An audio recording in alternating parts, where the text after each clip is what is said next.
Well, let me ask. I spent a good part of a day out in Stickney Township, where, frankly, they operate a very impressive operation out there. This is Lou Viverito's. There's no one here from Stickney, is there, tonight? There might be. This is Lou Viverito's operation out there, and it is very impressive. They paid cash for the township facilities there. They're paid for. Is that right, Bob? I believe. Remarkable clinics in that building, services for seniors. They have meals for seniors out there, all operated by the township and all free of charge. And it is an impressive operation. On the other hand, Bob, you said to me once, on the road issue, you said, ask Tony Preckwinkle if she wants to take over the roads that are operated by the township. So maybe we should ask you, Larry, do you think the county wants to take on those roads? Well, fortunately in Evanston Township, we don't have a highway commissioner and have no roads, but this is a problem. And I'm asking you with your county. No. This is a real problem because this unincorporated issue that the president has decided she wants to tackle and has a task force looking at, one of the keys will be how we deal with all these township roads, which many are built to different standards than the kind of highways that we need from the Cook County perspective.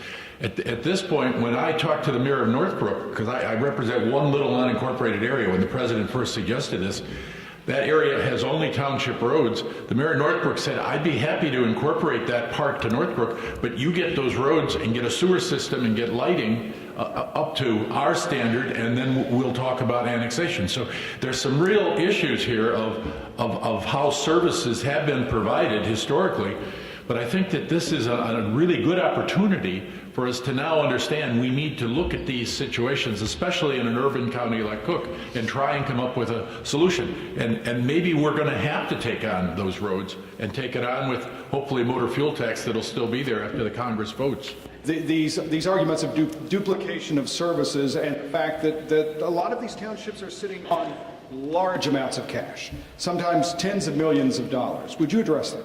If I can address that, let me help Larry out a little bit. Larry obviously is not from a community or area that has unincorporated roads. I happen to be one of those unincorporated guys. I'm one of those 100,000 residents. I kind of like to know the snowplow will show up and take care of my road. But the basic challenge we have with the roads, before I get to the cash, that is the Cook County can't take care of those roads. They can't do it more efficiently and cheaper, because the basic issue is they're gauged up with different type of equipment. They've got the heavy deuce and the big trucks basically for the larger roads. These unincorporated roads are built at a different standard. You know, Daniel Boone wasn't around, but they were kind of close. They're 66 foot on centers. Their binders aren't as tight. They can't take the heavy trucks, and they need the one-tonners to do the cul-de-sacs in those areas. So the county just isn't geared up for staging. Second of all, they have a unionization pattern with their employees. Not to take anything away from it. I know a lot of good guys at the county, but they're paid a heck of a lot more than what we do on our road district crews. And a great percentage of our snowplow people on the unincorporated are part-timers. They don't even have any benefits. They just plow when there's a snow. So, and if the village could annex it, they'd have done it. Some of these areas are the backwash of their municipalities. They don't have any revenue. There's no revenue for a village or a city to annex residential. There's not enough cash. It's street footage. Everyone who knows the business understands that. So if the municipality could annex it, if Sam could have his villages annex his area, his road district could go away under 4 miles. It'd be gone. But his villages won't do that. But getting to the cash, I noticed somebody had a handout, that they were doing on the cash. And they had several towns picked out, and I'll use Emily's. I just found that. But the handout, and quite candidly, it's got some. It looks like terrible issues, like Thornton, 42% and sitting in reserves. Lyons sitting with 65%. But I don't know exactly what's happening in Evanston. I do know a little more about Thornton. Thornton passed a $10 million bond issue to build a senior citizen center. They haven't built it yet. It's sitting in the bank. It's one of the few townships that passed a bond issue. So they got $14 million in cash. $10 million is for this building. $4 million is in reserve. They have an annual budget of around $4 to $6 million a year. Moody's says you're supposed to have $1 million in cash reserve at all times with your unit. I think half a year should be the mark bottom. Thornton's right on the numbers. Lyons, they had a do-good group, wanted to pass an open space thing for $10 million to buy a golf course. The golf course finally sold for $50 million or whatever it was. So they now had $10 million they're dispersing. They haven't gotten rid of all the money. That's why they're sitting on that.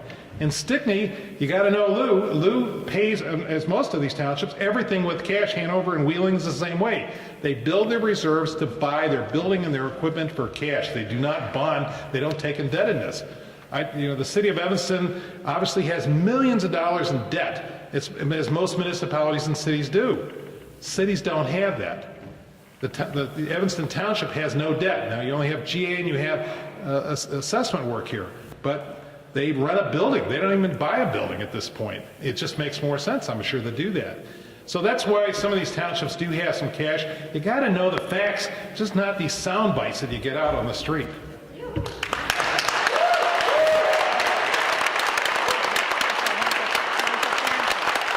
Does anyone on the panel know 1 mile cost for township versus county? The answer is double.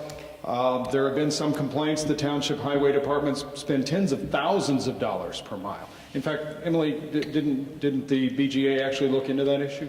Yeah, we did look into the cost per mile that townships spend versus what counties spend, and yes, we found that townships spend a lot more money per mile than the county spends. Sam, do you know what your township spends? I think off the cuff, I think because we're forced to maintain an entire highway department for 11 miles of road, I think our average is about $70,000 a mile. Okay. Bob, this has been a continuing source of contention, that the state, the county, or maybe even some cities could maintain these roads much cheaper. Now, we just finished a discussion about the roads, but we didn't just go directly to the actual cost per mile, which does seem to be exorbitant. Something that Bob mentioned earlier. I know, right?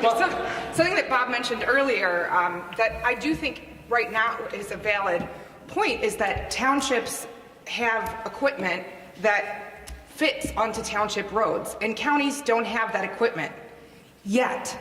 There is no reason that townships are the only government entity that can ever have this equipment. They don't have like a special contract. Okay, Bob,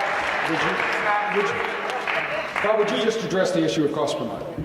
The cost per mile is part of the challenge is identifying really what are those costs per miles. Emily had a meeting up north with some highway commissioners and had a rude awakening that the documentation of what really miles are out there is a whole Pandora's box between the motor fuel tax from the state, what the county identifies as miles, what the road district is identifying for miles. A lot of townships have off-the-book miles because somewhere in the history somebody dropped a plow, and that means the highway commissioner has got to be required to maintain the road at least for life safety or snow removal or basic road services. It isn't identified in any of the county maps. It's not identified in motor fuel for the state, but they've got to do it. I think if we put the tabletops on an equal playing field, we're going to find that the road districts per mile, will I say every township is absolutely run the numbers? No, I'm sure we got a few that are highballs. But if my highway commissioner, if I find out he's spending more money than what Cook County does to maintain a road, I'm going to chase him out of office, and he's sitting pretty close to me right now. But it's the mileage, it is so phenomenally less expensive for those road districts to be maintained by the townships. And Emily's right. County can buy all this other smaller equipment they can, but she can't get around, the county can't get around the $39 an hour for a driver versus the $12 the township guys are paying those guys is totally different out there. And there's no union benefits, there's no perks. I would just like to add one thing in regards. I would like to add one thing in regards to what Emily was saying is that there is no magic license you have to have this equipment. And when you look at putting a referendum on the ballot where you would have the ability to consolidate the Highway Commission into the county, so would go the assets of the Highway Commission. So guess what? With the consolidation comes all of the equipment. So now the county would have all of the equipment and all the assets. So I personally disagree with that argument that the county would have to acquire new equipment. And something else too I do want to mention here, because I think this is a very pertinent point when it comes to the Highway Commission, is that the Highway Commission, the Highway Commissioner, is really responsible to no one. it is almost a government in of itself. So as a supervisor, as the chairman of the board of trustees, as the CEO of Avon Township, as the chief financial officer of Avon Township, if I do not like what my highway commissioner just spent money on, there's not a darn thing I can do about it. And that's the reason that we have to look at restructuring the township code, because there are no checks and balances. And this is one of the reasons, too, that we see astronomical costs per mile of road within townships, is because there is no checks and balance on that funding. I can think of a case right now going on in Lake County where the board tried to stop the highway commissioner from spending money that they consider to be inappropriate, and it got litigated, and guess what? The court came out in favor of the highway commissioner to frivolously spend this money. So there is a huge structural deficiency with the township code here, and it adds to the cost per mile of road. I know Sam's a new supervisor, so he hasn't learned all the tricks of the road, but believe it or not, the appropriation ordinance is done by the trustee and the supervisor. They have control of the highway commissioner at the budgetary start time. And so... Actually, Bob, sometimes you need a new young guy to bring a brand new perspective to things. So going to your point about the appropriations is, in fact, even if the Board of Trustees, let's say the highway commissioner walks in and says, I need $1 million for my roads, and the Board of Trustees says, no, we're only going to give you $500,000. The highway commissioner can make the legal argument that no, I need $1 million to manage my roads, and then can sue the Board of Trustees to get the funding that he wants. Secondly, is that if the Board of Trustees does not approve a levy for the highway commissioner or attempts to reduce the levy, the highway commissioner can automatically file the same levy from the year before, thereby negating any ability to reduce the taxes for the highway commission. So this goes right back to what I was saying. There are no checks and balances in township government. To the Avon supervisor, are you aware that Barrington Township has an intergovernmental agreement with Palatine Township to take care of Barrington roads? Perhaps Avon Township could follow Barrington's example? Well, I don't know if whoever wrote that wants to identify themselves, but my question would be, how many miles of road does Palatine Township have, and how many miles of road does Barrington Township have? As far as... I'm sorry, did somebody know the answer? It's under 11? They're contracting 6 in Barrington. One of the things that, and this kind of goes to my point, that we need to be able to have an apparatus in place to actually contract. One of the problems is that if you're doing that, you must have a fairly agreeable highway commissioner who's willing to do that. If you don't have an agreeable highway commissioner, you're not going to contract. So the highway commissioner, he or she is going to do what they want to do anyways because it is an elected position. Giving townships the ability to consolidate their highway department into either the county or the Board of Trustees would eliminate that additional elected office and provide more localized control to the trustees or to the county. Wait, I actually would like clarification on that. So what you're saying, I believe the question was, don't intergovernmental agreements cover a lot of what we're talking about in terms of being able to consolidate? And what you're saying the answer is, if I understand, because I see some confusion right here, is that intergovernmental agreements only happen and only work if people in government agree. Is that right? Yeah.